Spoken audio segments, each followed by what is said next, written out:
Good morning. How are you, my man? Hi, how you doing? Good to see you again. I'm doing all right. Thanks for bringing us in. So you guys, are you just on the road constantly? It seems like it. Well, yeah, because people don't buy records anymore. Yeah, so you have to make a living, right? Yeah. You know. When you got into music, when you first started, were people making their money through record sales? There was probably more of it, but I mean, we've been a band for 20 years, but we started off in the underground, so we didn't expect to really be like... You didn't want to make money because people would be like, you sellouts. I liked them before they sold out. They suck now. I never thought that it was like in the cards. You know, when you're playing death metal in clubs, you don't think that you're going to be, doing it for a living. Who's going to pay it? Right. Yeah, right. I always thought that I was going to have a job and I'd do it on the side and it'd be fun and it's something that I like to do. But then, as music kind of changed a little bit and with the internet coming up, I feel like underground metal and stuff like that kind of got more exposure, and we put out a record called The Fall of Ideals in 2006, and a lot of people really took notice of that. And then you'd put out records before that weren't big sellers, weren't big success. Yeah, our first record was released in 2002. It's called Behind Silence and Solitude. Most people don't even know that it exists. Yeah. Then our next record was 2004, This Darkened Heart. And every 2 years since we put out a record. So what was it about the record in 2006 that made a difference? Or did like just the times change, the market change? I really feel like I mean, you can try to write good songs, and I think that there is something to be said that if you write good songs, you can reach people. But I really do think that when it comes to something that connects with people, it's really, kind of like the lightning in a bottle kind of thing. You can't really predict when it's going to happen. You might be like, yeah, we wrote a great record, and then put it out, and maybe it'll get a lukewarm reaction, or you might be like, yeah, I think the record's okay, and then it comes out, and just for some reason at that time it connects with people. And I think that's what happened with. It's hard to duplicate too. It's really hard to duplicate. We were just talking about 21 Pilots, and that last record that 21 Pilots put out was like on every radio station. Massive. It didn't matter what format it was. Then this album that he put out a while ago, months ago, I haven't heard diddly squat about that, to be honest with you. I mean, I don't know if the album, I haven't listened to the whole album. I heard a couple of singles they released, and I was like, it's not the same. It's hard to do it again. Yeah. And really hard. And so you had some success in 2006. Yeah. That's when people started taking notice. People started paying attention. And then we wrote our first song that didn't have screaming in it, a song called 2 Weeks that was on a record called Overcome that came out in 2008. And that got radio's attention, which was something that we didn't expect, because the song's still full of double bass, which is something that radio tends to shy away from. It's still it's a fast song, it's a metal song without question, and we didn't have a history with radio, and as well as anyone else in the radio business that radio doesn't want to play a song unless they feel like they can get behind the artist in the future as well. Right. So if it's just a one-off it's top 40 radio. They'll play. Fair enough. They go, we don't care if this guy disappears 3 days from now. It's a hot song right now. Yeah, fair enough. But so, people, the radio stations that really took a risk by playing our song, we're forever indebted to them. And also it speaks to the way that people responded to the song, because the song was on the charts for radio for a long, long time. It didn't peak high, but it just stayed and stayed and stayed and stayed. And I think that's what kind of made radio. So, maybe these guys are a real thing. When you do that and you realize, okay, radio sometimes gets a bad rep. People are like, oh, no one listens to radio anymore. Well, try selling records if you're not on the radio. A lot of bands, they'll get that first song. We've seen, like, I remember Sugar Ray. Like, Sugar Ray used to be hard, and then they like put out that Fly song or whatever, and they go, oh, that was a big hit. We made a bunch of money. Yeah. Let's start making every song sound just like that. Did you guys make a decision to change anything up after you have cast a wider net? Not really. I mean, on every record that we have, there's songs that are every record since Overcome, there's songs that are, really heavy, have screaming all the way through, blast beats, that kind of stuff. But then we do have other stuff that is more radio friendly and stuff. But it's something that we've always had a mix of both. And we catch flack from, the underground purists, because they don't like the fact that, we wrote like a song like What If I Was Nothing? It's a ballad. They don't like the fact that we did that. But it's like, well, I mean, got to mix it up. Yeah, I mean, I don't listen to just metal. Right. You know, I mean, I'm 43. Yeah, You know, me too. So it's like you and I have something in common. I was reading about you. You love pop music. I do. I've been working in radio for I don't know. Let's see. I'm 43 for 22 years now, and I've been working in rock and alternative the entire time. Yeah. There's a certain I can't take it anymore. I can't hear it like Alice in frickin' Chains anymore. I just can't take it. So I listen to a lot of the top 40 stuff, the CHR stuff. Sure. Yeah. It's a guilty pleasure of mine, and everyone in the industry is like, "You're an idiot for listening to that stuff." I'm like, Taylor Swift, shake it off, dude. Who couldn't like that song? Bring up Taylor Swift, and I mean, you're preaching to the choir here. I'm the biggest Taylor Swift fan around, you know, and that goes beyond just the way she looks. If we're gonna be honest, you like her music. I do. I think 1989 was a great record. Reputation was good. Same sort of thing, like we were just talking about. When you have something, and I think I don't know. I'm not an artist like you or her. But I think if you have massive success on 1989, like she did, you almost consciously decide, I don't want to do exactly that same thing. I want it, and sometimes the audience just doesn't respond to it as well. I don't know that you could say that the audience didn't respond to Reputation because they bought a lot, but I mean it's not as catchy. You have to admit, those first singles they were putting out, I'm like, oh, that's not like all the stuff from. Yeah, there's a lot of people when Look What You Made Me Do came out. People were like, and I was like, you're all idiots. This is great. Shut up. I don't want to hear it. Now, have you ever gone to a Taylor Swift concert? No, and I'm kicking myself for not going last year, to be honest with you. I really, really should have gone. There was a couple shows and seeing like the videos and stuff that she was putting up. I'm like, do you try to hide when you're there so like no one takes a hell picture? No. I'd buy post it to a metal site. Yeah. I'd buy a Taylor Swift shirt and I'd wear it on stage. I would in a heartbeat. Now, what do you think? Phil Labonte from All That Remains is here with us. What was it when you were growing up that drew you to metal? Well, I mean, first of all, the fact that it was edgy, you know, and that it was kind of the music that kind of outcasts were kind of going towards. You know, I wasn't the popular kid in school. I didn't play sports. I wasn't one of the cool kids.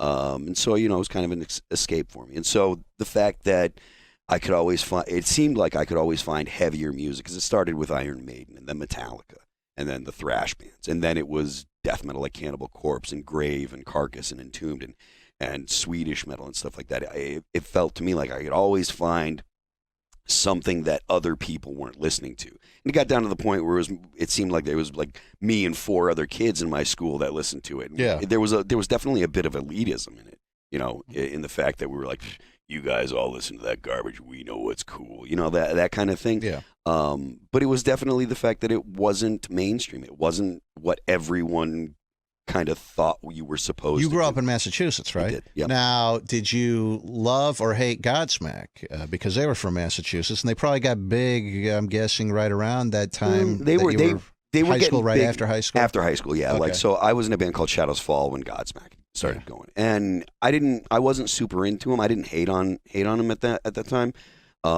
We did play club shows with them every once in a while. We played at a place called The Infinity with Godsmack one time. And so I wasn't the kind of dude that would crap on him. Another band, Stained. Those guys are friends of ours, and you know, we weren't hating on them and stuff. I used to go up and they used to cover "Bring the Noise," and I'd go up and I'd sing that with them once in a while and stuff. So for me, by the time I reached my like early 20s, like late teens, early 20s, the elitism had kind of gone away.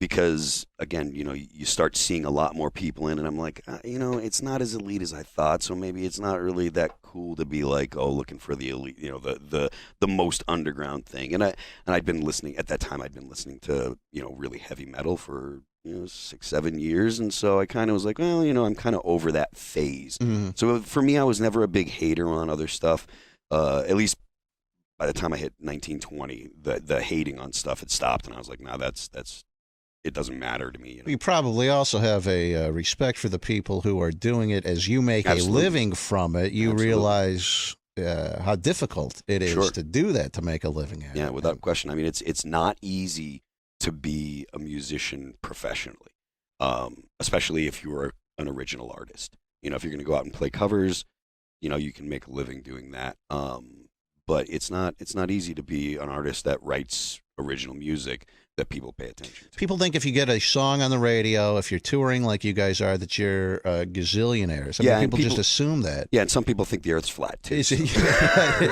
Yeah. But I mean, it's hard to. I mean, you probably make a decent living, I'm sure. Yeah. But I'll bet you're not. You know, I don't know. Maybe you are driving around in Ferraris and Bentleys and all sorts of stuff. I got a Jeep Grand Cherokee. Yeah. You know. You were in the Marines, right? I was for a minute. You got injured. You had to get you. What year was that? I joined in '93, and then I got sent home from my School of Infantry at Camp Geiger or Camp Lejeune in North Carolina about a year later. So what happened? You hurt your foot or something? I got crappy ankles. Yeah. Yeah, both of them are garbage, but I got sent home because my right ankle was giving me real bad problems. And Bill Clinton had just gotten elected the year before, and they started making significant cuts to the size of the military and stuff. Yeah. So anyone that was less than perfect, it was going to take you 6 months to heal up. They were like, get out of here. Yeah. And so... Were we involved, trying to think back to that age? No wars were going on at any time? No, if I'd have joined after 9/11, they wouldn't have let me go. I'm sure they'd have been, they wouldn't have been like, no, they'd have been like, they would have been, yeah. You have one leg, go ahead. Yeah, exactly. You know. No, I've always said on the show, I don't think I would last 2 seconds in the military. I would get there, especially like in a war. They tried to drop me off. I would just start crying. I would get out. I wouldn't get off the boat or the helicopter or whatever. It seems like a miserable experience. I know there's like a brotherhood and all of that, but for me, it wasn't. I went in knowing that. I think if people go in and they somehow have it in their head that they're going to change the military, then they're just asking for problems. But if you go in and you think, all right, I need to go ahead and do what they say to the best of my ability, and I'm going to keep my head down, and I'm going to make sure that they, I want to be the last guy that they learn my name. Yeah. I want them to be like, what's that guy over there? I didn't want to stick out at all. And, doing that, if you're putting the effort in to be a team player and make sure that you're holding up your end of the bargain or whatever, and doing the best you can for your squad and for your platoon and stuff, then you don't really have a problem with it. It's the dudes that go in there and think that, oh yeah, I'm going to go in here and I'm going to change the military. I'm going to show them, or I'm going to blah, blah, blah. You ain't changing the military. Why? What made you join? Did you just not know what you were going to do with your life? Or you're looking to get, do it and then go to school later, or? No, I joined because I didn't really have a whole lot of direction, at the time. I didn't want to go to college. What'd your parents think of you? Well, my dad was in the Air Force. Okay. And my dad thought, my dad was in the Air Force. My uncles were both in the military and stuff. So I come from a family that had spent time in the military. So my dad thought it was a great idea. I picked the Marine Corps because they were supposed to be the toughest. Sure. I was like, all right, I might as well go do this. What'd your mom? She must have. She would have been like crying, I'm assuming. A little bit, but that was because her baby was becoming a man, not because she was really fearing. My mom wouldn't even let me play football when I was a kid. She goes, "You're gonna break your neck." My mom would have joined the military. Not a chance. Not so much worry. She would have locked me in the basement. With football, you don't have to worry about breaking your neck. You just have to worry about concussions every day. Yeah. Well, we didn't know that back then. So you got out of that. That's when you started. That's when you really started taking music seriously at that point. Yeah, I was in a band called Perpetual Doom. Old, doom. Sounds lovely. Yeah, definitely. a doom metal band. But just a bunch of happy-go-lucky guys, Flowers. We had flowers on our calves and stuff. Hey, Mom, good news. I left the military, but I've joined Perpetual Doom. That's when she started crying, right? Yeah, right. Yeah. Do your parents like your music? They were always supportive. Like the first show that I ever played. So the first show I ever played, I was like 16 years old before I went and joined the military. And my parents came out, and my dad was like, I don't understand any of it, but if you like to do it, I back. And my dad was great. My dad, I'm super lucky that I had the father that he passed away in 2000. So, but I was a really, really, really lucky guy that my dad was a really good father who I knew loved me, even though we didn't see eye to eye. So he never got to see any of your success, really? No, unfortunately, no. Wow.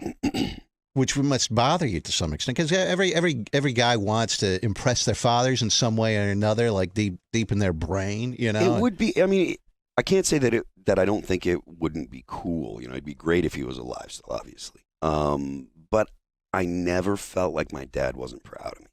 Like I said, he was really, really great, and I always felt like he loved me. I always felt like he was proud of me, no matter what it did. I always felt like he had my back. I always felt like I could rely on him, and I know that I'm super lucky because that's not normal. Yeah. And so I mean, I wouldn't trade it for anything. You know, he was just the best dad that you could possibly. Were you a good kid or a troublemaker?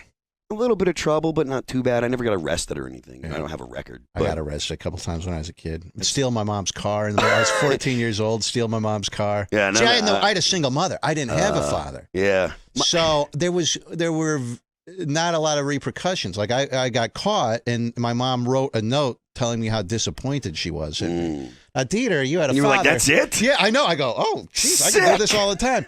You had a dad, and he would just, if you would have stolen your mom's car in the middle of the night when you were 14, what would have happened when you came home? Backhanded right in the face immediately.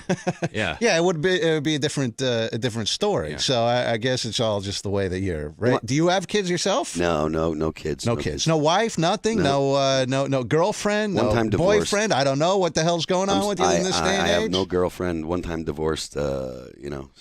So you would you ever get married again? Probably. Yeah. I mean, I'd like to have kids. What happened? You get married too young before you realized, or what was it? I think a lot of it was a significant portion of it was I used to drink too much. Yeah. Like a lot too much. Yeah. And, I've since stopped drinking. You were an a-hole. I was definitely an asshole. And then you'd cheat or you'd be mean or whatever? I never got, like I said, I don't have a record or anything. I never got arrested. I was never a violent dude. I just get, drunk and shitty. A belligerent drunk. Pardon my French. That's all right. Sorry we have a about dump button here. That's okay. Sorry. It's not the first time we've heard that. Drunk and be a jerk. So in hindsight, you look back and you go, I wasn't the best husband I could have been back then. Yeah. I mean, a relationship is definitely a two-way street, and there are definitely things that, my ex-wife would say, yeah, I shouldn't have done that, and blah, blah, blah. But I think that if I didn't drink, we probably could have gotten through most of the stuff, Do you have any contact with her still, or friends or anything? You do. So I talked to her. Actually, we just spoke for the first time in like a year, like last week. She's actually originally from Columbus. Oh yeah. Yeah. So Phil Labonte from All That Remains is here. They're going to be at the Agora tonight. You can go to agoracleveland.com for tickets, or 216-881-2221. So I actually got an email. I got an email from I don't know, your manager, publicist, someone, whoever. Maybe about a month or two ago, and they said, hey, All That Remains is going to be playing the Agora on whatever the date is today, February 21st. Do you want to have Phil come in for an interview? And I said, yeah, they played Roverfest last year. I don't think we did an interview prior to Roverfest, I don't think. So yeah, we could probably do that. So I started at that point. I looked. I had no idea about the stuff that was going on with one of the band members who died. Mm-hmm. So as I do the research, back then when I got this email a couple months ago, I go, I got to talk about this. So shortly after you played Roverfest at the end of July. Yep. And Oli Herbert, who was a guitar player, right? The guitar player. Yeah. He passed away just a short while after that. I actually remember very briefly at Roverfest backstage talking to him, just a 30-second kind of conversation, yeah. And I had no idea that this whole controversy was swirling around his death, and that it's suspicious, or some people say it's suspicious. Well, I think when it comes to the circumstances surrounding Ollie's death, the best thing for me to say is there's not a lot I can say because there is an investigation ongoing. Mm-hmm. And people speculate, I'll say it for him, people are speculating that his wife might have had something to do with it. Tell me what kind of guy he was. And for those who don't know the story, he was found dead in a pond behind his house. Yeah. Yep. What kind of guy was he? Did he drink a lot? Did he do drugs? No. Did he, tell me about him. No drug. Like, no one in the band really does drugs. You got some pot smokers. And you got some people that'll drink. Yeah. But that's what happens when you become 43 and you're still in a band. You go, we did all this stuff 20 years ago. It's getting too hard for me to do now. Yeah, he was never into drugs. He loved playing guitar. Big drinker? Did he drink a lot? No. He, in fact, our drummer is the big drinker in the band, and our drummer used to be like, Ollie, come on and do shots, and Ollie would be like, shots are for adolescents. Like he would have mixed drinks or whatever. He liked good beers, but he wasn't into the drinking and stuff. He would have some drinks, but I don't ever recall Ollie in 20 years. I think I saw him hungover 2 or 3 times. Mm-hmm. Like he just wasn't into it. It wasn't his deal. He loved playing guitar. Because that's what I mean, immediately when you hear someone found dead in a pond behind their house and they're in a rock band, I go, oh, the guy must have gotten drunk or on drugs and he passed out and he drowned and whatever. But you would say that would be a highly unlikely scenario as far as, and known the guy how long? Oli Herbert did not do the types of drugs that you would associate with an overdose. Or something like that. How long have you known? 20 years. 20 years.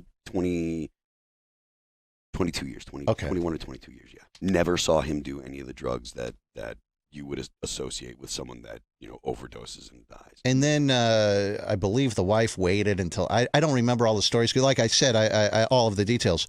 This was a couple months when your guys emailed and said you were going to be in town. I go, I went on like a Facebook page. There's a Facebook page, Justice for Oli Herbert. If you want to, that you can get all the info there. And I think she waited until the next day or something to call the cops or report it missing. Did you see what she posted on Facebook? I don't know. No. What said, "Good morning, everyone. This is Beth. This is his widow. Yeah. And it is indeed a good morning. Toxicology results are back, and the official cause of my death, or my husband's death, is drowning." So she's celebrating the toxicology results. Absolute garbage human being. As opposed... Now, did you think this before all of this? It's always interesting to me, the dynamics of being in a band, because there's guys, all bands, 4 or 5 different guys usually. The longer you stay together, the more people's personalities change and that sort of stuff. And then people get married, they have girlfriends, there's all sorts of things that happen. There's a very interesting dynamic, I think. I've never been in a band, but I just love observing it. I can only imagine what it's like. And one thing, we got this tour bus about 2 years ago that we converted into a mobile studio. So we're on the road quite a bit, and we'll be out for 2 weeks at a time. And like at the end of those 2 weeks, I want to kill the other people on the show because I'm living on a bus with them. Yeah, for us, it's about 3 weeks, and then everyone's sick and tired of everyone else's breath, that kind of stuff. Yes. So it's a very interesting dynamic. So I always am curious how people deal with those. So prior to this happening, did you dislike the guy's wife? Beth was never allowed to be on tour. So she would come to like the local shows because we, couldn't stop her from showing up. She could drive or whatever. Everyone else in the band, wives, girlfriends, whatever, they would come out on tour, stay for a couple days, stay for a week. Everybody got along. Why was she not allowed? Who made that decision? Well, we already discussed as a band. Well, we made the decision, and she wasn't allowed because she's a garbage human being. Yeah. Why was he married to her then? Why didn't they get a divorce? We tried to convince him to get a divorce for a long time. I can't tell you exactly why he wouldn't do it or what the circumstances surrounding his resistance. I don't know, but I can say that, I personally talked to him multiple times and said, look, if you need a place to stay, I got plenty of room. Come to my house. I got, I live in New Hampshire. Ollie lived in Connecticut. We all kind of met up in Massachusetts, and, that's where we're all originally from, the same area. But, I moved to New Hampshire and he moved to Connecticut, et cetera. And I called him and I said, look, just come stay with me. I got plenty of room. I live in the woods. You can take your guitar out in the woods and go play. I know you like to go and be around nature and stuff. I got plenty of nature. Come stay with me. Get out of that house. Couldn't convince him. So. And it's hard. Anyone who has tried to give a buddy of theirs advice about a relationship or something. It's when you're on the outside of a relationship, it's very easy. Sure is. Very easy to see what's going on and to make calls but when you're in it, Yeah, you're blind. It's a different story, isn't it? Yeah. I mean, everyone's seen that, and everyone's been a part of that. So, I mean, sometimes you're on the outside, sometimes you're on the inside, and your friends are telling you, you're like, I don't believe it, I don't, whatever the case may be. Before I get off of this topic, there's another thing that I read on that Facebook page, which was very suspicious, Theater, because you probably don't know any of this stuff. 1 week before he died, they signed a will. He had a new will, and they signed it. And the weird thing is, at least according to this Facebook page, they had it notarized at a car dealership. Like, they went into a car dealership, and they're like, we need to notarize something. And it's this guy and his wife, Oli Herbert, and from All That Remains, and his wife, at this car dealership, and they like get on the loudspeaker at a car dealership. Phil, could you come and do a notary public thing? And so like the guy comes in, he's like, "What are we doing? Is this a deal? Is this like a document for a car?" They're like, "No, it's a will." And he didn't know who the guy was or whatever. And he's like, "That's sort of weird," but it's suspicious. 1 week prior to him dying in this pond behind the house, Very suspicious. Who knows? I mean, before I get off this, I'm sure you have in your mind an idea of whether you think she was involved in this or not. I'm not going to. Well, I will ask you, but first, do you have an opinion one way or the other on it? I'm not going to. You say do. I do have an opinion. You have an opinion, but you won't say tell me what your opinion is. There is an ongoing investigation by the Connecticut State Police. So after something like that happens. What do you do? Where do you, I mean, obviously you're grieving at first, of course, but then you have to, at some point, I don't know how much longer, how much time passes. You gotta start thinking about the hard reality that your band, All That Remains, is like a business. You got to keep it going. So what steps do you do? What do you do? At first I didn't know what to do. And it's still hard for me to kind of put together exactly what happened and how I was feeling and thinking after I found out. Where were you when you found out? How'd you find out? I was driving home. I had actually just done a radio thing with some people in Connecticut that do an underground radio kind of thing. They broadcast on the internet. It's like a Sunday night or whatever. I think it was a Tuesday night. Okay. And so you're driving home. Someone calls you? Beth calls me. Okay. His wife? Yeah. And she tells you. Mm-hmm. And what do you do? Is it disbelief? It was a very short conversation. Uh-huh. And I'm not going to get into that. But yeah, and then of course I get me and Mike, our guitar player, are talking and calling each other and stuff, and trying to come to grips with the reality of it, I suppose, is probably the best way to say it. But it was really difficult, and it took me a little while to start thinking about, well, what do we do? Because so Ollie was the 5th person to join All That Remains in our initial lineup, mm-hmm. right? So he was the only remaining original member. Mm-hmm. Mike Martin has been with us since 2002, so he's essentially an original member. But there were people that had been in and out before Mike, and so it took a minute for us to start thinking about what we were going to do. And then once we did, our bass player Aaron Patrick sent me a link to Jason Richardson's page, and he had his Instagram page, and he had put up a thing where he had played the solo to a song called Chiron that we have, and kind of did a tribute to Ollie. Now, we had toured with Jason before when he was in a band called Born of Osiris, and Ollie used to come. Ollie used to watch them almost every night, and he would come on the bus and be like, "I can't even believe how good that kid is." And this is Jason, I think, is now 27. Mm-hmm. So at the time, he was probably 20. I'm not sure Jason will he's here. Well, I'll talk to him in a minute. I'll bring him in a minute. And Ollie used to say he is literally the best guitar player I've ever seen live. And coming from Ollie, that was a big thing. So actually, Aaron reached out to Jason and said, "Hey, we've got a tour coming up.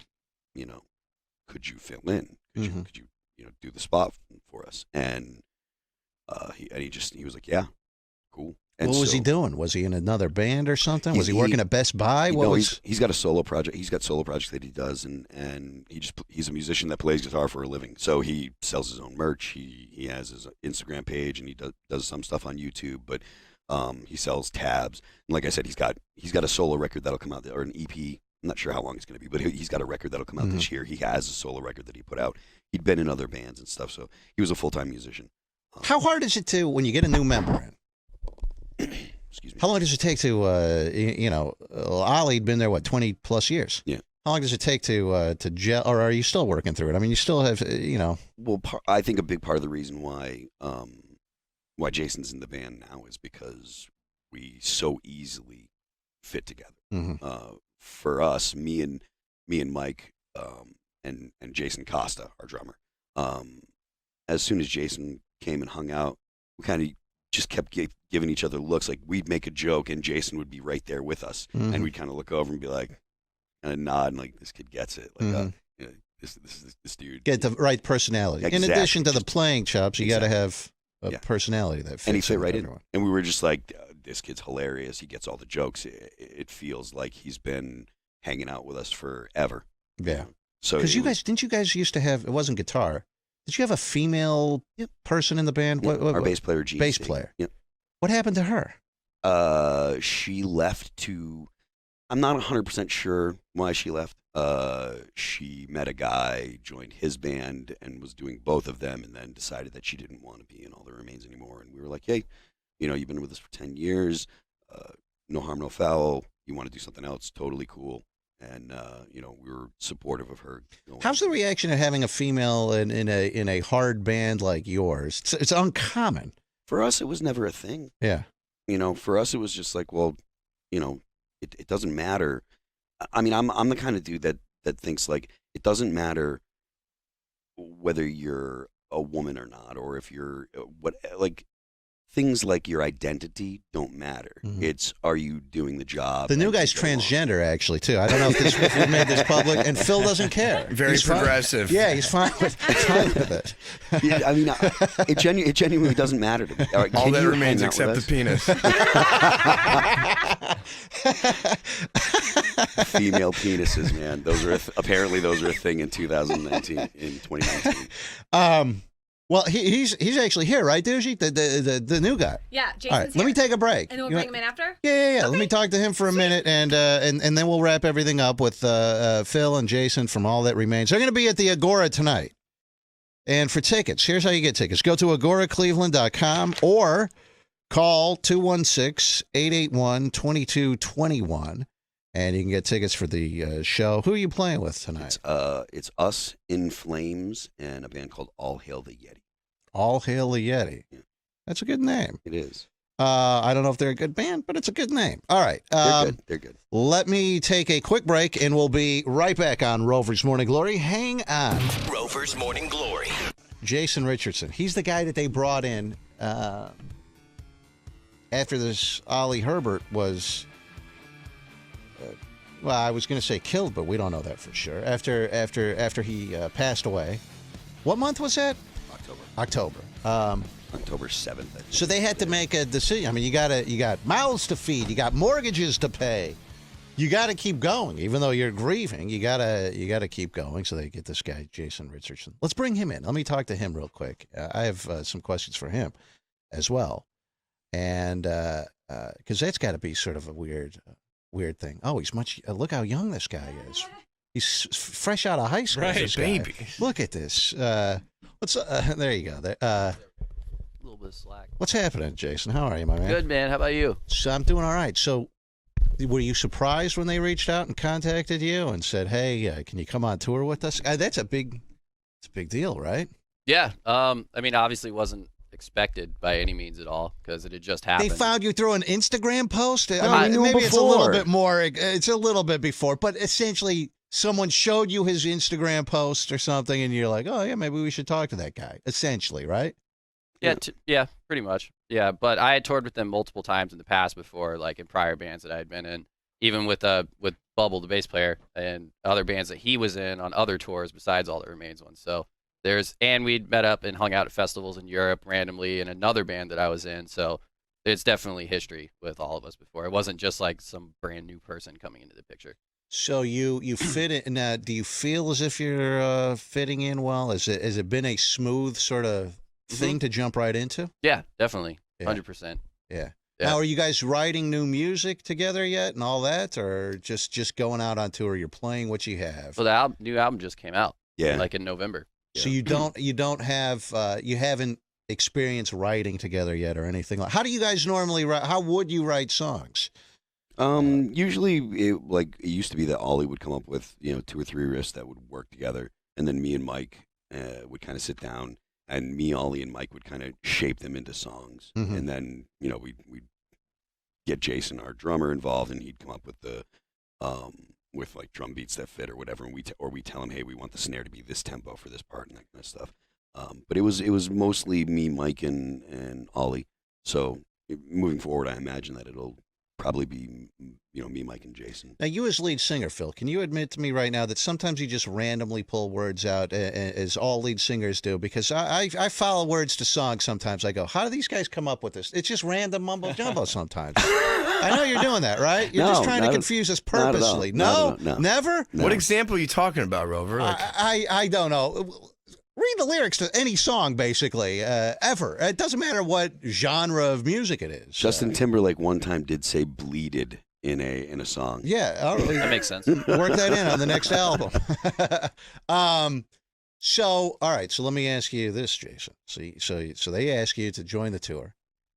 Were you on like a probationary period? I mean, that sounds like you're joining the fire department or something. What does that did you mean? Did you know that you were going to be a full-time member of the band, or did you think I might just be filling in on this tour for a little bit? Well, I had to think about it because I have my own solo career and all of that ended up being a lot more fruitful than I ever could have expected. So I just had to, or after we talked about that for a little bit and decided that I was going to keep doing that stuff as well, since I've already in the process of writing my next album. There's a bunch of, my manager has a bunch of money in that, so I have to do it. And, now, and was already halfway through the process when all of this happened, and when they hit me up, I knew I had the time, and I knew I could learn the parts if I sat down and learned all of them. So I was like, I just have to do it because they were all my friends. Ollie was my friend, so it just made sense. Let's get down to brass tacks.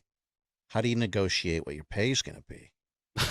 We're a band. There's 5 people. Yeah, in the it band. goes. Is it a 5-way? It's not. Is it a 5-way split? Can't be an even 5-way split. I don't believe it. When it comes to touring and merchandise, it's a 5-way split. Really? All the time. We're all there. We're all there. Phil, we're all doing the same taking stuff. more. Yeah. I'm the last remaining original member of the band. Everyone gets. That's worth 3 shares. You guys split the remaining Not 2 how it shares. works. Not how it works. Listen, Rover. With even split. That's how you want it, Nance? Yes. Even 5-way split. Okay. All right. When it comes to publishing and writing credits, then that'll get divvied up by in a different way because who does what matters. But when it comes to going on tour, everybody's breathing the same fart air. Yeah. Everybody's getting up at the same time. Everyone's getting on stage.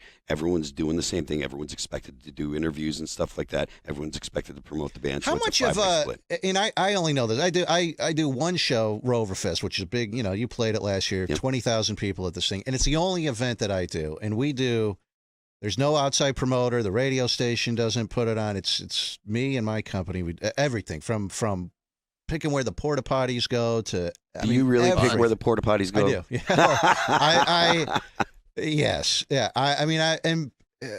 That's also part of a fault of mine is that I'm not a good delegator, and I've always had an attitude: if you want something done the right way, you have to do it yourself. But at some point, there's I'm one guy. There's a certain Only so many porta potties. Yeah, it's just it's because hard. But and the way that we do the show is we put a little bit more money into it. I don't make my living off of that show, so I'm not like most promoters are trying to squeeze every nickel they can out of these shows because that's how they're making their money. So they skimp or they're doing whatever.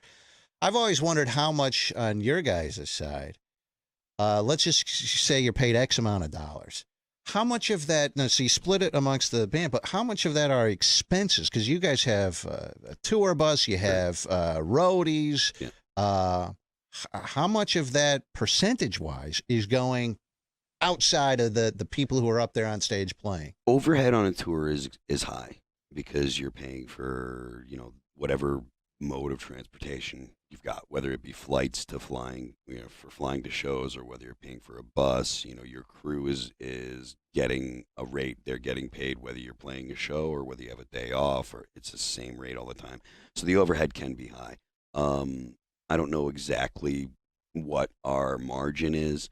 When we decide whether or not we can do a tour, we'll look at the gross, and we'll figure, okay, do we feel like at the end of the tour, if the net profit makes us feel like we can do the tour, then we'll do it. And we don't figure merch into that. Merch is additional. That's extra. So we try to get a certain amount of money per individual per week for a tour in your base, in your base show pay.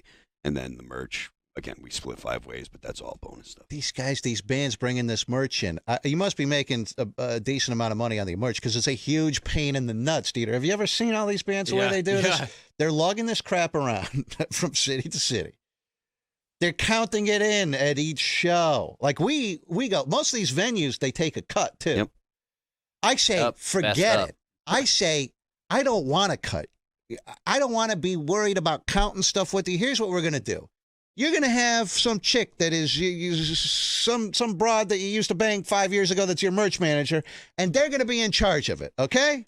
And I want nothing to do with it. I want none of the percentage. You guys keep everything. Tell people that. Tell promoters that, because we like that. Yeah, for me, it's easy. Again, I'm only doing one show. If I were doing 300 shows a year, I'd probably be going, give me 20% or whatever the going rate is. But, Dieter, it's a massive pain in the nuts.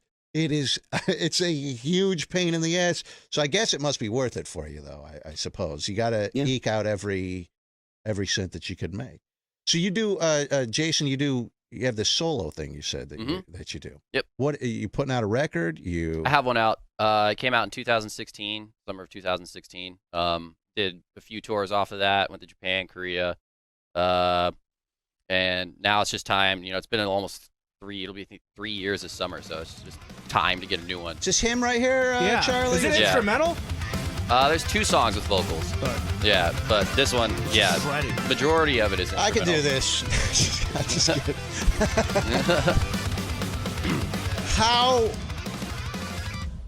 How hard is it if I wanted to start playing guitar right now? I think it's easy. The younger you are, you start doing something like that, the easier it is, obviously. Yeah, it's like a language. Yeah, you learn quicker. Sure. Yeah. But if I wanted to start playing right now, and I said, I'm going to quit my job on the radio, that sucks, I'm going to become a professional guitar player, how long does it take? Is it possible? Is it something you have to have an innate talent to do, or can you pick it up? Well, the drive needs to be there. You know what I mean? Right. You have to have a passion for it. Yeah, exactly. Like one thing my dad would say. You can't just be like, I want to get chicks, so I want to play guitar. That was not my motive. Chicks. No. My motive was I wanted to play Dream Theater songs. That was my initial motive. Definitely not chicks. What would your dad tell you? His friends would always ask him how they can get their kids to practice, and he would say, I don't know. I have to get mine to stop. Yeah. So, yeah. Yeah. So it's like, I don't know. I don't have an answer to that. I don't really know. It's like when you need to get them to stop, that's when you know it's they're just stoked in it. on It's just, you know that it's in you. Mm-hmm. I was, when I got into radio, well, since I was 8 years old, I would pretend, I'd sit in my bedroom and make tapes and pretend to be on the radio, pretend to do what we're doing right now for hours. I'm talking 8-10 hours a day. That was like me, but with guitar. Yeah. Yeah. And my mom thought I was going to be a serial killer when I got older, because she goes, this cannot be normal that my son, who's... You got time. Yeah, if he's just sitting there in his... Yeah, I do. Yeah. I'll talk to Beth, right? Ooh, too soon. But it's just something that I can't explain it. It was in me. I wanted to do it. And people go, you're an idiot. You're never going to make any money in in radio. people probably told you the same thing. What are the odds? Yeah. You're not going to make any money doing that, right? Yeah, I had a couple. There was like 1 or 2 family members that would say things like that every now and then, but I was just like, nah, I don't care. Dropped out of high school, went on tour with my first band. And now you tell your those relatives, suck it, right? Not quite like that, but they understand. Yeah. Now, what about you, Jason? Are you single? You got a girlfriend? I have a girlfriend. You have a girlfriend. Mhm. Tough to be out on tour with the She's in the music business as well, so she understands. What does she do? She's an office administrator for Hoshino, which is What's that? That's the parent company to Ibanez and Tama. Oh, the guitar musical instrument. Yeah, the guitar company and drum company. Yeah. Our drummer plays Tama. Okay. Mm-hmm. But if you call their office, she's the one who picks up the phone and does like accounting and all that kind of stuff. All right. So she's okay. It's all right to be on the road. Yep. And how long are you guys on the road for before you're back to your home? Are you out for another 7 weeks or 6 weeks? Holy now? Yeah, the last show is April 10th on this stint. Yeah. Mm-hmm. But they're going to be home in a couple days.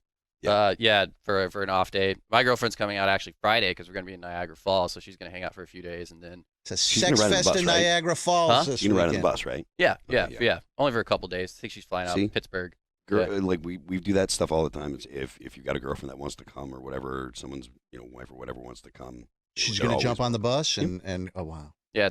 That's There's room. Charlie, you want your girlfriend to come on our next bus Not trip? around you guys. How's your Charlie. guys' bus laid out? Are you guys all sharing bunks, or does somebody get the master? Yeah, there's only one bunk, and We and all all sh- 10 of us get We in all it. share one bunk. Yeah, you should see the video on Pornhub. It's crazy. Now there's what we call bunk alley. There's 6 bunks on each side, stacked 3 high. Or Mhm. wait, These yeah, ones 6. are actually kind of But spacious. who gets the Yeah. master Shit, suite? so they have a There is no different kind of suite. Whoa. they have a different kind of layout. You probably have like a back lounge on the Mhm. bus, right? Yeah. Where it's just a couch and a Sounds TV great. back there.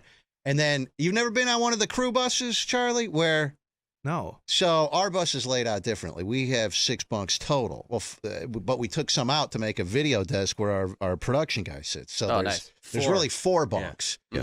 Mhm. 3 and 1.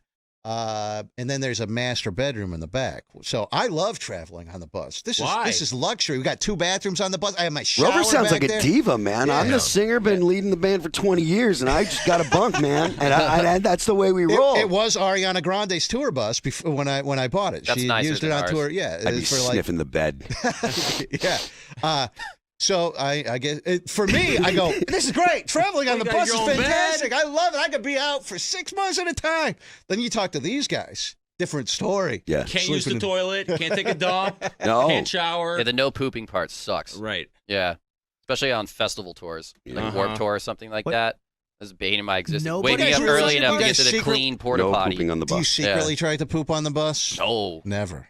There is a way, but you don't actually have poop go in the toilet. It's called hot bagging. You take Oh, a bag my and you God. put it in the toilet. Pooping that. Put down the Yeah. We could the start that. seat, sit on it. Poop Oh that my way. God, you're and then kidding you me. throw it out the window Yeah. while you're on the highway. Oh my God. Would you Yeah. allow that, Rover? Hot bagging. That's almost grosser than just letting you Yeah. poop on the It's bus. not recommended. I mean, nobody. yeah, nobody you know, wants to do No. that. Yeah. That's like Wow. last resort. An emergency. Like, sorta. I'm in pain. in 20 years, I've only done 1 hot bag. That's it. Yeah. 20 years. man. On our bus, It's a pretty good ratio. It's not bad. Yeah. only one guy gets to poop. Rover is constantly pooping. I don't admit to pooping on the bus. Oh, if I'm gonna have, Dude, you're king Smell. poop. if I'm gonna have a no pooping rule on the bus, I as leader have to abide by that rule. Of Nobody course. buys that. Divas Nobody over here. believes that. Yeah. Uh-huh. You got a grinder? Usually We do have a grinder. Usually you need yes. a poo grinder if you're gonna poo on the bus. Yes, there is Yeah. a grind. I mean, it's really it's like a top it was 2016 brand. It's a top of the line, like $2 million. It's like Mhm. insane. This bus. It's got a turd crunch. Was on it. Ariana? So Yeah. now we know. Yeah. Now we know. Yeah. But they don't like it that because we we had to reconfigure stuff for the video desk and whatnot. So we had to run some air conditioning into. There's an equipment rack that's in there back where the bunks, the bunks that we ripped out. There's an equipment rack. hmm So we had to run some air conditioning through there, and It probably gets hot. it does get hot. But there's also a problem that if you do poop in the back bathroom, there's a vent that goes up to the roof. Well, the air intake for the air conditioner is right by that vent. So let's just say, like, someone doesn't know in the back master bedroom there's a no pooping rule, okay? And they poop. Well, it vents out the roof, and then these guys are asleep in their bunks, and it just sucked right into the air. That's exactly why there's no pooping on a bus. Yeah. So you admit, Rover, that smell is from you guys back there. No, it's the I first time don't he just admit did. to that. This is the first time you've admitted it. No, I don't know what that smell is. I don't admit to that. It's Ariana Grande's old turds. I'm Those saying gotta that. smell like That's right. flowers. They're going to be worth something on eBay later. They got to smell like flowers. I don't buy that. I don't buy they smell bad. But do you guys enjoy being on the road? I mean, you've done it a million times, Phil. You've been to every city, I'm sure. The only state that we haven't played in, we've got a show that there's 2 states that we haven't played in, Hawaii and Delaware. Those are the only 2. What's wrong with Delaware? That seems like it would be right around something's going to be going on Every in single Delaware. show that's in the area goes to Baltimore. Okay. There's not really a big place. But I did tell we told our manager, we were like, we have to book a show in Delaware. And Hawaii, too. Yeah. Do you still enjoy it, or is it a grind? I love it. You do? Being on tour, there's times where it's cool. There's times where it's not cool. I'm the guy that loves playing shows. That, for me, is the thing about being in a band. I love getting on stage and playing shows and doing that. Some people love being in the studio. Some people love writing. Some people, love interacting with fans and stuff. I like playing the show.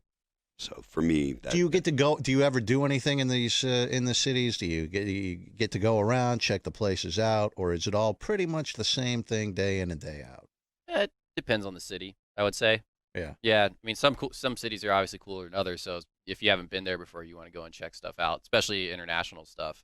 Like I've never been to Hawaii, so whenever we end up going there, I'm definitely going to be going and seeing things. Jason, that's for sure. you've been with the band for how many months now? 3 or 4. All right. You have a girlfriend, but Mhm. in your observation, who scores the most poon out of all the guys in the band? Bubble. Our newly single. Yeah, he's newly single. Oh, yeah. so he's Back on the prowl. He's on a tear now. He's making up for lost time. He's a good-looking man. He's got that smile that makes that Doesn't makes have to the try woman- very hard. No. Yeah. What happened? He broke up with his girlfriend, or was he married, or what? Divorce. That's got his- a divorce. Yeah. So he got a divorce, and he's how long was he married for? I think like 3 I years. honestly don't know. Not sure. I'm not sure exactly how long they were actually married. He was with the same woman for 3-4 years. So he's got some. Now, Phil, do you? Is this the kind of thing at the age of 43? Are you still going out on the road plowing a bunch of chicks? No, or do you get older and you're like, I've been there, done that, I'm a pretty introverted kind of guy anyways. So I don't seem pretty outgoing here. I'm familiar with how to interact with people, but for me, it's not, I'm not the guy that likes to go out and mingle in the crowd and stuff. So What do you guys think about the state of music? Rock radio. It's a sad time in rock radio right now. This station's been a rock station longer than I've been alive. Yeah. Alternative kind of got on a hot kick there for a while. A resurgence in the past couple of years. But actual mainstream or active rock, yeah. Very few. Very few. I mean, it's just, I don't know what it is. Maybe we'll have a resurgence. Everything comes around, I suppose. I mean, I would love to see more, active rock stations. But from my perspective, it just gives us the opportunity to build, better relationships with the ones that are left. Like JJO out of Wisconsin, we're really good friends with. We're really good friends with a couple stations in Denver and Arizona, and the stations that I get to know DJs that way better, and I get to become friends with people, and you don't feel like you're bouncing all over and trying to keep things in order. Like I said, I would love to see more active rock stations out there. But I guess maybe the silver lining is you can build better relationships with people and get to know people. Do you think it's the music? Do you think it's the artist? Do you think that is there a lack of good stuff? Is it that, what is it? Do you think I don't know. I don't know. That's I don't know. I haven't really ever thought about it like that. I know I don't ever turn my radio on.